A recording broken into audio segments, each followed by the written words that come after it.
and welcome back to the Christianity course.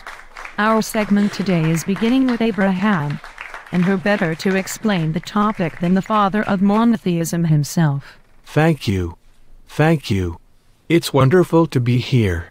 Really. Thank you for having me. I must say, your appearance is quite familiar. Really?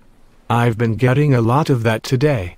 I don't know why. So tell us, what's it like to be the father of the three major monotheistic religions? It's not bad.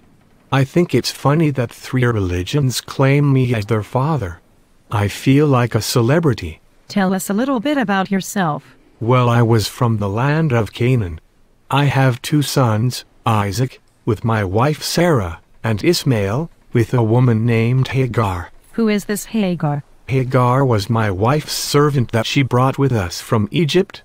You see, after my wife learned that she could not have children, she gave me Hagar so that I could at least have an heir. Did you ever marry her, or was she just a concubine? Well, according to Islam, she was my wife. But in Christianity, she is merely my mistress. The same goes for Judaism, but there is some say that after my wife Sarah died, I sought out Hagar and married her. And what about your wife Sarah? Sarah was my barren wife who went with me to Canaan. There is some say that she is actually my father's daughter, but this has not been proven. She was promised a child even though she was 90 and I was 99. She was the one who offered Hagar as a surrogate mother, but Sarah grew jealous of Hagar after Isaac was born. She demanded that I send Hagar and Ismail away, and God told me to obey her. All three of these religions claim you as theirs. Can you describe your affiliation with each of these religions? Well, let's see. I'll go in order. The oldest religion is Judaism. In Judaism, I helped to establish the covenant between God and the chosen people. Like all of the other religions, God promised my wife, Sarah, and I a son even though we were both so old and she was barren. And what about Christianity? For Christianity, there's not really much to say other than Jesus was my supposed offspring. What do you mean by supposed offspring? Well, it goes back to the promise that I made with God. He promised me an offspring that would carry on the message that God gave to me. Jews believe that Isaac was this chosen son, while Christians believe that it was Jesus. But Jesus was not your son. He wasn't. But he is a descendant of mine. When I was promised an offspring, there was no specification that he was directly from me.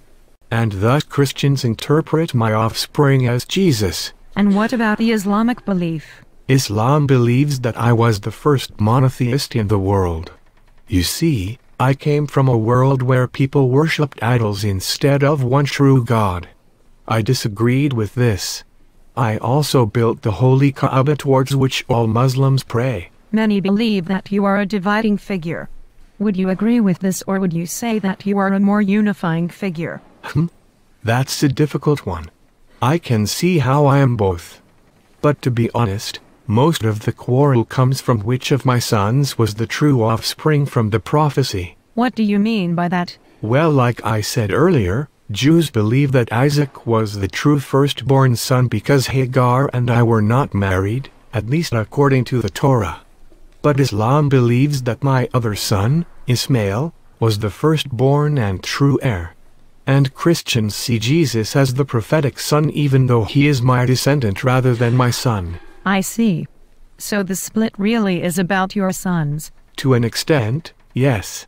For example, in the story of the sacrifice, God told me to sacrifice my eldest son on the mountain. According to Genesis, I was supposed to sacrifice Isaac after God appeared to me in a form and commanded it. But in the Quran, it was Ismail who was sacrificed as I was told to in a dream. What sort of qualities does each religion say that you have that qualify you as a prophet? I'd say that I am a patient and loyal man. I was almost 100 when I finally had a son with my wife. God promised me a long time ago, and since then I have not questioned him once. I do what I am told without doubt. How so? Well, in the sacrifice story, God told me to sacrifice my son. Not many people would be so willing to do so. But I had faith in God and knew that He would spare both of us. And this belief is shared in all three religions? Yes, it is. Well, thank you for your time, Abraham. It was a pleasure speaking with you. Thank you and goodbye.